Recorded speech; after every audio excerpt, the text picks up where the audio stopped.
भाई, आ रही हूँ। जल्दी दरवाजा खोलिए मम्मी। अरे लगता है मधु आई है। अरे मधु बेटा, आओ आओ अंदर आओ।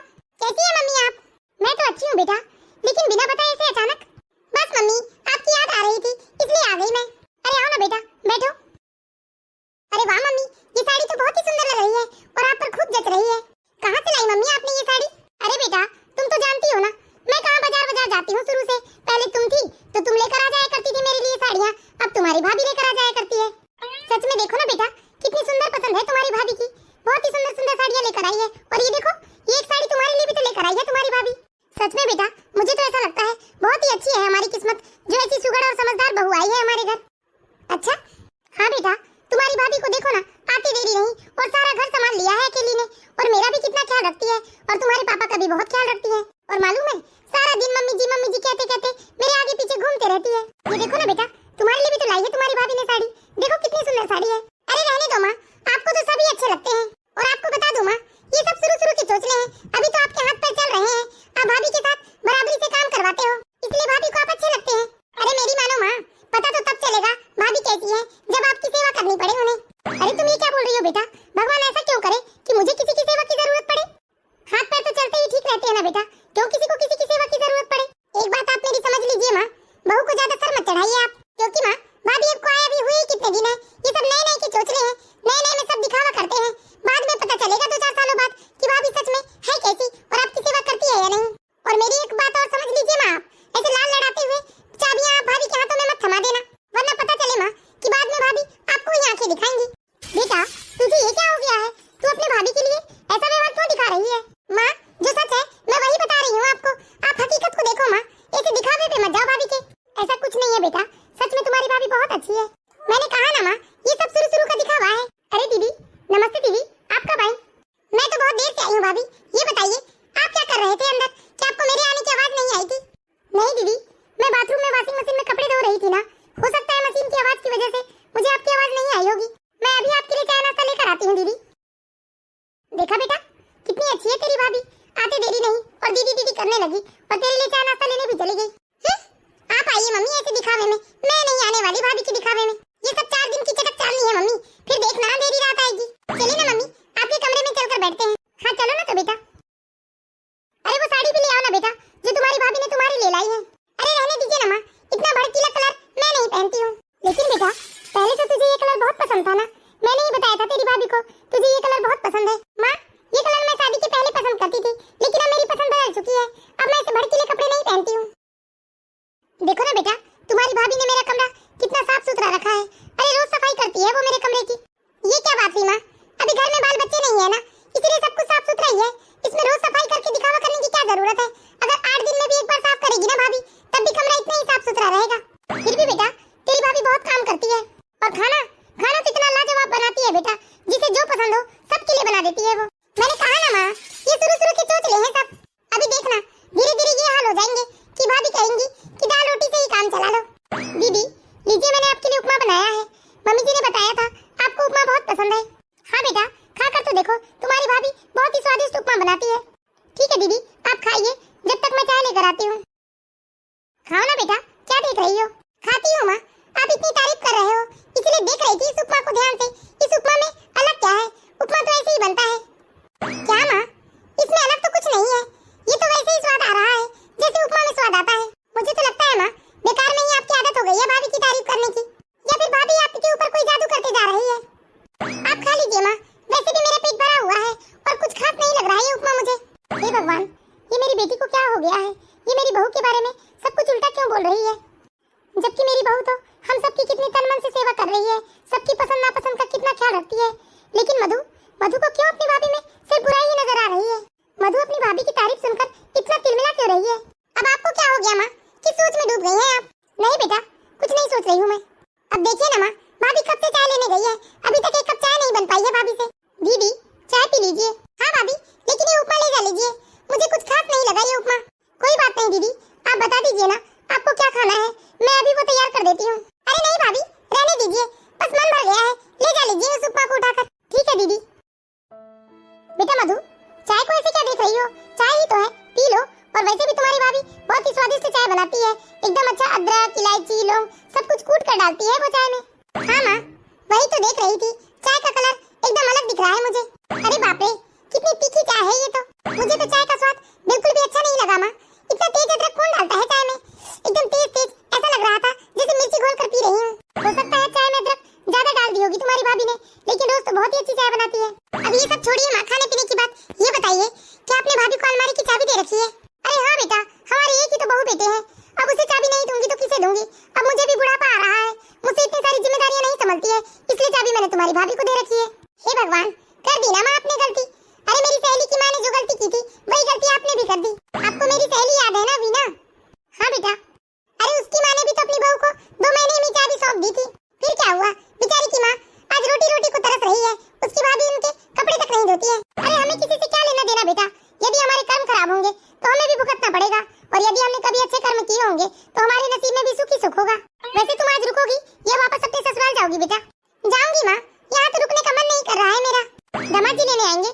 नहीं माँ, मैं ही चली जाऊंगी। तो फिर उजाले में ही ससुराल चली जाओ बेटा, वरना अभी 1 घंटे में अंधेरा होने लगेगा। माँ, पहले तो आप मुझे रुकने की कितनी जिद करते थे, और अभी बोल रहे हो कि मैं जल्दी अपने ससुराल वापस लौट जाऊं। अरे नहीं बेटा, पहले दामाद जी लेने आ जाया करते थे ना, तो मुझे डर नहीं लगता था, लेकिन तुम्हें अभी अकेले ससुराल जाना है ना, इसलिए बोल रही हूँ मैं।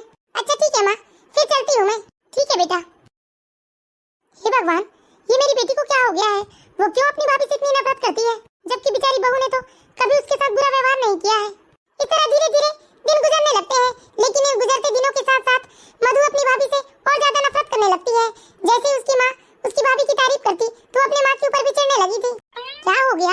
4-6 दिन हो गए हैं, मधु का फोन नहीं आया है मुझे। तो क्या हुआ मम्मी जी, आप ही लगा लीजिए ना दीदी को फोन। हो सकता है दीदी दिवाली की सफाई में व्यस्त होंगी। अरे नहीं बेटा, जब मधु को फुर्सत मिलेगी तो वो खुद फोन कर लेगी। अरे ऐसा नहीं होता है मम्मी जी, मैं ही फोन लगा कर देती हूँ आपको। हेलो, नमस्ते दीदी, कैसी हैं आप? बोलिए भाभी, कैसे फोन लगाया आपने? आपका कुछ दिनों से फोन नहीं आया था ना दीदी, इसलिए मम्मी जी परेशान हो रही थी, इसलिए मैंने ही कहा मम्मी जी से कि दीदी से हम फोन लगाकर बात कर लेते हैं। भाभी मम्मी से कह दो मैं अभी बहुत बिजी हूँ, जब फ्री रहूंगी तो उन्हें कॉल कर लूंगी। ठीक है दीदी। मम्मी जी, दीदी अभी शायद किसी काम में बिजी है, दीदी ने कहा है कि जब वो फ्री हो जाएंगी तब आपको कॉल कर लेंगी। अच्छा ठीक है बेटा। मम्मी जी, आपके लिए कुछ ला दूं बनाकर? नहीं बेटा, अभी रहने दो। मुझे समझ में आ गया है, मैं जब भी मधु से बात करती हूँ तो उसकी भाभी की बड़ाई ही करती हूँ, शायद इसलिए मधु को गुस्सा आने लगा है, इसलिए वो मुझे फोन लगाना बंद कर दिया है। लेकिन मधु को सबक सिखाना बहुत जरूरी है, मुझे कुछ तो ऐसा करना पड़ेगा जिससे मधु को सबक मिल जाए। देखती हूँ मधु कितनी बिजी है, लगाकर उसकी भाभी की बुराई करती हूँ। हेलो मधु बेटा। हाँ माँ। अरे क्या बताऊँ मधु बेटा, बहुत परेशान हूँ मैं। खैर तेरे पास तो अभी फुर्सत नहीं होगी, तू तो बहुत बिजी होगी ना, मैं तुम्हें फिर कभी बताऊंगी। बहुत परेशान हूँ बेटा। अरे नहीं नहीं माँ, मैं तो एकदम फ्री हूँ, अपने कमरे में लेटकर आराम से बात कर रही हूँ। बताइए ना माँ, क्या बात हो गई है? क्या भाभी ने आपको परेशान किया है? अरे क्या बताऊँ बेटा, तेरी भाभी तो मेरी कदर ही नहीं करती, जब देखो तब बात बात पर मुझसे झगड़ा करती रहती है। अब तो मेरा एक भी काम नहीं करती है बेटा तेरी भाभी। अच्छा, मैंने कहा था ना माँ आपसे कि भाभी को ज्यादा सिर पर मत चढ़ाइए, अब देख लिया ना आपने नतीजा। अरे क्या बताऊँ बेटा, तेरी भाभी तो मेरे साथ इतना अत्याचार कर रही है कि अब मेरे कपड़े भी नहीं धोती है, मैं खुद अपने कपड़े अपने हाथ से धोती हूँ बेटा। मैंने कहा था ना माँ आपको, भाभी सिर्फ अच्छा होने का दिखावा कर रही है, असल में भाभी अच्छी है नहीं। ठीक है बेटा, रखती हूँ मैं फोन। अरे नहीं माँ, बात कीजिए ना आप मुझसे। अरे इसलिए तो मैं आपको समझाया करती थी माँ, लेकिन आपने मेरी बात कहाँ सुनी। मैंने कहा था कि भाभी को चाबी मत देना, लेकिन आपने भाभी को चाबी दे दी। अब देख लो, कहा था ना मैंने, 4 दिन की चटक चांदनी और फिर अंधेरी रात, वही बात हो गई आपके साथ। हाँ बेटा, तू सही कहती थी, वो तेरी सहेली है ना मीना, उसकी मम्मी का जो हाल हुआ है वही हाल मेरा भी हो गया है बेटा। अच्छा ठीक है बेटा, फोन रखती हूँ। अगर तेरी भाभी ने कहीं मेरी बात सुन ली तो आज मुझे लगता है खाना नहीं देगी। ठीक है माँ, लेकिन आप चिंता मत कीजिए, मैं आपको बार बार फोन लगाते रहूंगी।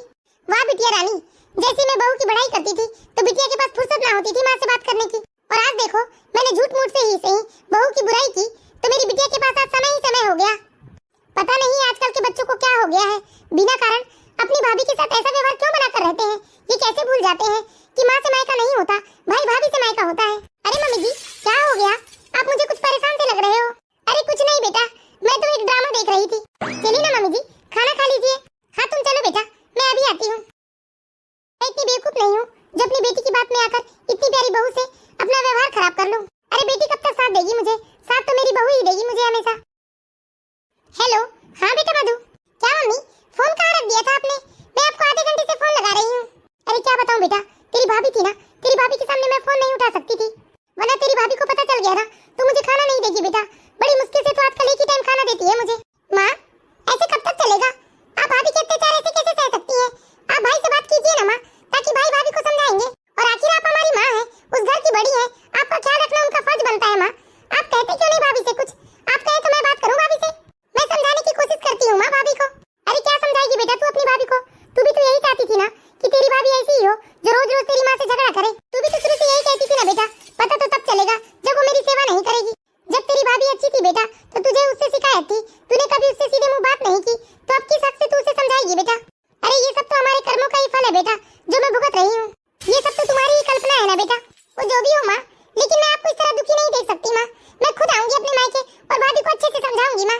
अरे ना बेटा, तू क्यों आएगी और किस हक से समझाएगी? इसलिए मेरी बात मान, तुझे मायके आने की कोई जरूरत नहीं है बेटा। मुझे मेरे हाल में छोड़ दे। अब समझ में आएगा मधु को, जब उसकी माँ तकलीफ में होगी तो उसे कैसा महसूस होगा। मधु अपनी माँ की बात सुनकर बहुत ही परेशान हो जाती है और साथ ही बहुत दुखी हो जाती है। मधु को अब अपने ससुराल में रहा नहीं जाता, इसलिए वो बिना किसी को कुछ कहे अपने मायके आ धमकती है। और मधु सोच कर आती है कि अपनी भाभी को खूब खरी खोटी सुनाएगी। मैं आज मम्मी जी के लिए पकोड़े बना देती हूँ। अरे क्या हो गया बेटा? अरे मम्मी जी, मैं बस आपका इंतजार कर रही थी। मैं सोच रही थी आपके लिए पकोड़े तल देती हूँ। हाँ बेटा, बना दो पकोड़े। मम्मी जी, आप प्याज के पकोड़े खाएंगे या पनीर के? प्याज के ही बना दो बेटा, पनीर आजकल पसंद नहीं है मुझसे। ये सब मैं यहाँ क्या देख रही हूँ? माँ तो कह रही थी कि भाभी बदल गई है, लेकिन आज इन दोनों को देखकर तो ऐसा लग रहा है मुझे जैसे इन दोनों के बीच में तो कभी कोई बहस हुई ही नहीं होगी। अरे दीदी आप, अरे आइए दीदी, बहुत दिनों बाद आई हैं आप, और वो भी अचानक।